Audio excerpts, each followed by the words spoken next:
హైదరాబాద్ నిర్మాణ రంగం ఎంతగా డెవలప్ అవుతుంది అంటే ఆకాశ హార్మియాలు కట్టడం ఎంతో ఈజీ అయిపోయింది. హైరైజ్ బిల్డింగ్స్ కట్టిన అనుభవం లేకపోయినా పర్వాలేదు.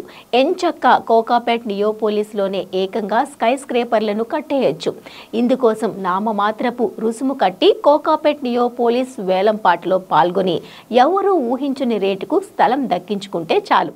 ఎంచక్క హెచ్ఎండిఏకు కట్టాల్సిన సొమ్ము కూడా అమాయక బయ్యర్లు ఇన్వెస్టర్ల నుంచి ముందే వసూలు చేసి కట్టేయచ్చు. ఇలా చేస్తే టీజీ రెరా కూడా అడ్డు చెప్పనే చెప్పదు. రేపొద్దున్న ఆయా బిల్డర్ కడతాడా లేదా అనేది ఎవరికి అక్కర్లేదు. అసలు సదరు బిల్డర్కు కనీసం హైరైజ్ నిర్మాణాన్ని కట్టిన అనుభవం ఉందా లేదా అనేది కూడా ఎవ్వరూ చూడరు. అవునండి, మేం చెప్పేది నిజమే. కావాలంటే ఈ స్టోరీని చూసేయండి. ఆ తర్వాత మేం చెప్పేది కరెక్టా లేదా అనే విషయం మీకే అర్థమవుతుంది.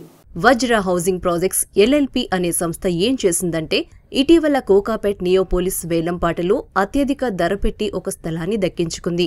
ఈ సంస్థ ఎంతవరకు చేపట్టింది కేవలం ఒకే ఒక్క 10 అంతస్తుల ప్రాజెక్ట్. మరి ఆ నిర్మాణం ఏ స్థాయిలో ఉందో ఎవరికీ తెలియదు. అది కాకుండా మరో 3 విల్లా ప్రాజెక్టులు వివిధ దశలో ఉన్నాయని సంస్థ బ్రోచర్ చూస్తే ఎవరికైనా అర్థమవుతుంది.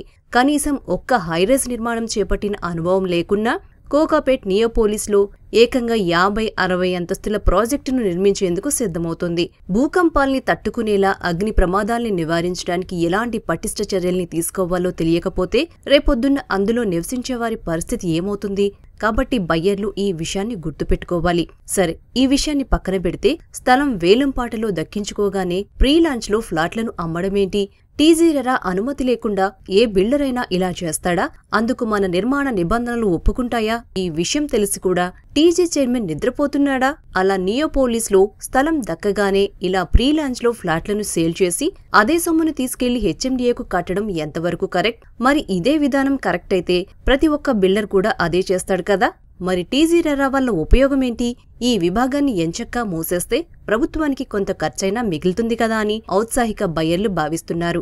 కాబట్టి ఇప్పటికైనా హెచ్ఎండిఏ కమిషనర్ దీనిపై స్పందించాలి.